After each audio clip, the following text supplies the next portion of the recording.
ಇನ್ನು ಮೈಸೂರಿನ Udayagiri police station ಮೇಲೆ ದಾಂಧಲೆ ಆಯ್ತಲ್ಲ, ಇದು RSS ಮತ್ತು ಬಿಜೆಪಿಯ ಕೃಪಾಪೋಷಿತ ಅಂತ BK ಹರಿಪ್ರಸಾದ್ ಕಾಂಗ್ರೆಸ್ನ ದೊಡ್ಡ ಲೀಡರ್ ಮಾತಾಡಿದ್ದಾರೆ.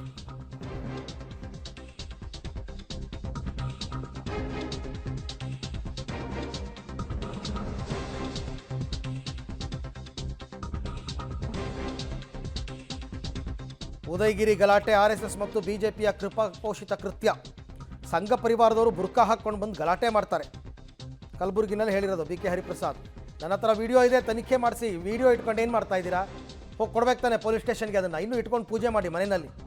ಎಲ್ಲ ಕಡೆ ಶಾಂತಿ ಕದಡಿಸಲು ಪ್ರಯತ್ನ ಮಾಡ್ತಾ ಇದ್ದಾರೆ. ಈಗ 20 ಜನರನ್ನು ಅರೆಸ್ಟ್ ಮಾಡಿ ಒಳಗಾಕಿದಾರಲ್ಲ, ಅವರೆಲ್ಲ ಏನು RSS ಅವರಾ? ಅವರೆಲ್ಲ RSS ಅವರು. ಆಮೇಲೆ ಬುರ್ಕಾ ಹಾಕ್ಕೊಂಡು ಯಾರೂ ಬಂದೇ ಇರಲಿಲ್ಲ. ಯಾಕೆಂದರೆ ಬುರ್ಕಾ ಹಾಕೋರು ಲೇಡೀಸು, ಮುಸ್ಲಿಮಲ್ಲಿ, ಜೆಂಟ್ಸ್ ಅಲ್ಲ. ಅಲ್ಲಿ ಗಲಾಟೆ ಮಾಡಿದವರೆಲ್ಲ ಜೆಂಟ್ಸಲ್ಲಿ ಬಂದಿದ್ದವರೆಲ್ಲ. ಸುಮ್ಮನೆ ಏನೋ ಒಂದು ಹೇಳಿಕೆ ಕೊಡಬೇಕು, ಕೊಡ್ತಾರೆ. ಇವೆಲ್ಲ ಭಾರತೀಯ ಜನತಾ ಪಾರ್ಟಿ ಮತ್ತು ಸಂಘ ಪರಿವಾರದ ಕೃಪಾಪೋಷಿತ ಕೃತ್ಯಗಳಿದು, ಕುಕೃತ್ಯಗಳು. ಕರ್ನಾಟಕ ರಾಜ್ಯದಲ್ಲಿ ನಾವು ಈಗಾಗಲೇ ನಮ್ಮ ಪ್ರಣಾಳಿಕೆಯ ಶೀರ್ಷಿಕೆಯಲ್ಲಿ ಹೇಳಿದ್ದೀವಿ, ಕರ್ನಾಟಕ ರಾಜ್ಯ ಸರ್ವ ಜನಾಂಗದ ಶಾಂತಿಯ ತೋಟ ಅಂತ ಹೇಳಿ. ಶಾಂತಿಯನ್ನು ಕದಡಲಿಕ್ಕೆ ಬಹಳಷ್ಟು ಪ್ರಯತ್ನ ಮಾಡ್ತಾ ಇದ್ದಾರೆ. ಭಾರತೀಯ ಜನತಾ ಪಾರ್ಟಿ ಅಧಿಕಾರದಲ್ಲಿದ್ದಾಗ ಏನು ಗಲಭೆಗಳು, ಹಿಂಸೆ, ಭಯದ ವಾತಾವರಣ ಸೃಷ್ಟಿಯಾಗಿತ್ತು, ಅದು 90% 2 ತಿಂಗಳಲ್ಲಿ ಕಮ್ಮಿ ಆಗೋಯ್ತು. ಯಾರೂ ಸಹ ಗೊಂದಲ ಮಾಡಲಿಕ್ಕೆ ಸಾಧ್ಯ ಇಲ್ಲ.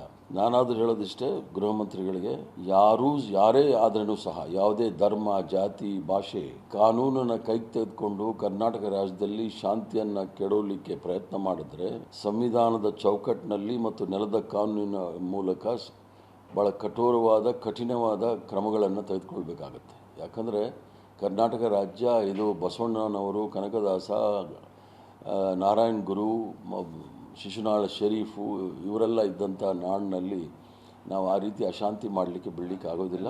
ಈಗ ಸಿಂದಗಿ, ಬಿಜಾಪುರಲ್ಲಿ ಒಂದ್ಸಲಿ ಪಾಕಿಸ್ತಾನದ ಫ್ಲ್ಯಾಗ್ ಆರಿಸಿದ್ರು ಎಲ್ಲ. ಯಾರೋ